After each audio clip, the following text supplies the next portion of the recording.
اور اللہ نے آدم علیہ السلام کو تمام چیزوں کے نام سکھا دیے۔ پھر ان چیزوں کو فرشتوں کے سامنے پیش کیا اور فرمایا، اگر تم سچے ہو تو مجھے ان کے نام بتاؤ۔ فرشتوں نے عرض کیا، اے اللہ، تو پاک ہے، ہمیں تو صرف اتنا ہی علم ہے جتنا تو نے ہمیں سکھایا ہے، بے شک تو ہی سب کچھ جاننے والا، بڑی حکمت والا ہے۔ اللہ نے فرمایا، اے آدم، انہیں ان چیزوں کے نام بتا دو۔ جب آدم علیہ السلام نے فرشتوں کو سب کے نام بتا دیے تو اللہ نے فرمایا، کیا میں نے تم سے نہیں کہا تھا کہ میں آسمانوں اور زمین کے وہ تمام پوشیدہ راز جانتا ہوں جو تم ظاہر کرتے ہو اور جو تم چھپاتے ہو، سب میرے علم میں ہے۔ یہ آیت اس بات کی دلیل ہے کہ اللہ نے آدم کو علم کی فضیلت دے کر فرشتوں پر فوقیت عطا کی۔ اللہ ہر ظاہر و باطن، ہر چھپی نیت، ہر راز اور ہر حقیقت سے واقف ہے۔ اور جب ہم نے فرشتوں سے کہا آدم کو سجدہ کرو تو سب نے سجدہ کیا سوائے ابلیس کے۔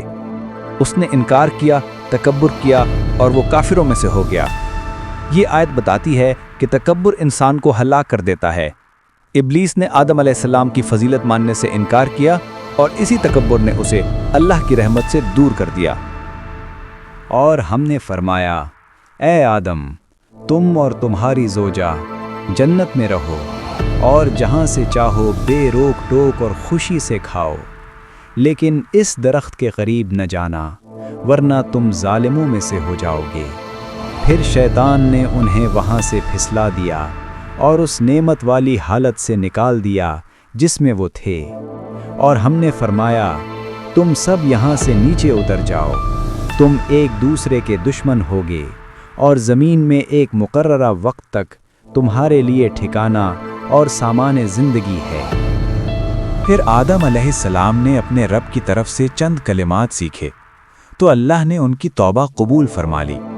بے شک وہی بہت زیادہ توبہ قبول کرنے والا، نہایت رحم فرمانے والا ہے۔ ہم نے فرمایا، تم سب یہاں سے اتر جاؤ، پھر اگر میری طرف سے تمہارے پاس ہدایت آئے تو جو لوگ میری ہدایت کی پیروی کریں گے ان پر نہ کوئی خوف ہوگا اور نہ وہ غمگین ہوں گے، اور جو لوگ کفر کریں گے اور ہماری آیات کو جھٹلائیں گے وہی جہنم والے ہیں، وہ اس میں ہمیشہ رہیں گے۔ اے بنی اسرائیل، میری اس نعمت کو یاد کرو جو میں نے تم پر کی، اور میرے عہد کو پورا کرو، میں تمہارے عہد کو پورا کروں گا، اور مجھ ہی سے ڈرتے رہو۔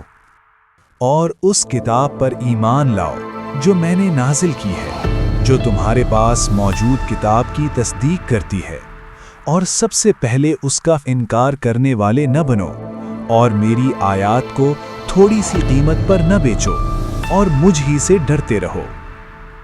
اور حق کو باطل کے ساتھ نہ ملاؤ، اور نہ ہی جان بوجھ کر حق کو چھپاؤ، اور نماز قائم کرو اور زکوٰۃ ادا کرو، اور رکوع کرنے والوں کے ساتھ رکوع کرو۔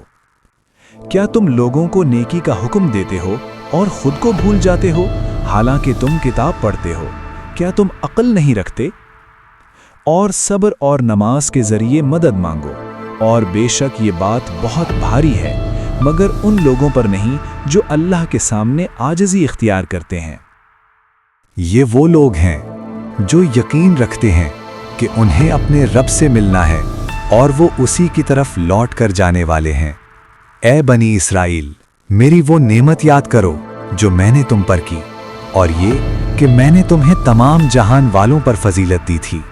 اور اس دن سے ڈرو جب کوئی جان کسی جان کے کچھ کام نہ آئے گی، نہ کسی کی سفارش قبول کی جائے گی، نہ کوئی بدلہ لیا جائے گا، اور نہ ہی ان کی مدد کی جائے گی۔ اور یاد کرو جب ہم نے تمہیں فرعون والوں سے نجات دی جو تمہیں بدترین عذاب دیتے تھے، تمہارے بیٹوں کو ذبح کرتے اور تمہاری بیٹیوں کو زندہ چھوڑ دیتے تھے، اور اس میں تمہارے رب کی طرف سے بڑی آزمائش تھی۔ اور یاد کرو جب ہم نے تمہارے لیے سمندر کو چیر دیا، پھر تمہیں نجات دی اور فرعون والوں کو تمہاری آنکھوں کے سامنے غرق کر دیا۔ اور یاد کرو جب ہم نے موسیٰ سے 40 راتوں کا وعدہ کیا، پھر تم نے ان کے بعد بچڑے کو معبود بنا لیا، حالانکہ تم ظالم تھے۔ پھر اس کے بعد بھی ہم نے تمہیں معاف کر دیا تاکہ تم شکر گزار بنو۔ اور یاد کرو جب ہم نے موسیٰ کو کتاب اور حق و باطل میں فرق کرنے والی چیز عطا کی، تاکہ تم ہدایت پا جاؤ۔ اور یاد کرو جب موسیٰ نے اپنی قوم سے کہا، اے میری قوم، تم نے بچھڑے کو معبود بنا کر اپنی جانوں پر ظلم کیا ہے، بس اپنے پیدا کرنے والے کے حضور توبہ کرو اور اپنے آپ کو قتل کرو، یہ تمہارے لیے تمہارے رب کے نزدیک بہتر ہے۔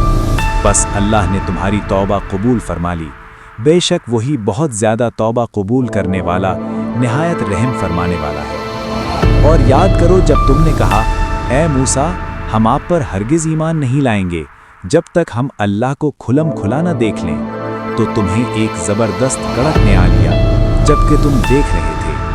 ہم نے کہا، صرف برائی اور نقصان مت پھیلاؤ بلکہ زمین پر نیکی اور بھلائی کرو۔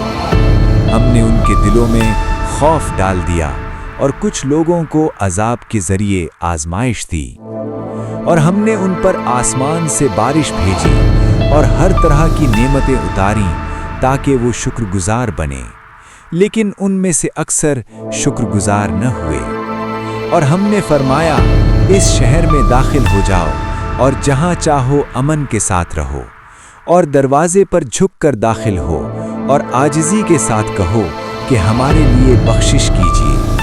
ہم نے نیک لوگوں کے لیے یہ نصیحت کی، لیکن ان میں سے جو ظلم کرنے والے تھے ہم نے ان پر عذاب نازل کیا اور ان کو زمین میں منتشر کر دیا تاکہ سبق حاصل کریں۔ اور جب موسیٰ نے اپنے قوم سے کہا، تمہیں پانی چاہیے، تو ہم نے ان کے لیے ایک چشمہ نکالا۔ ہر ایک کو معلوم ہوا کہ اللہ کی نشانی پر غور کرنا اور شکر گزار ہونا ضروری ہے۔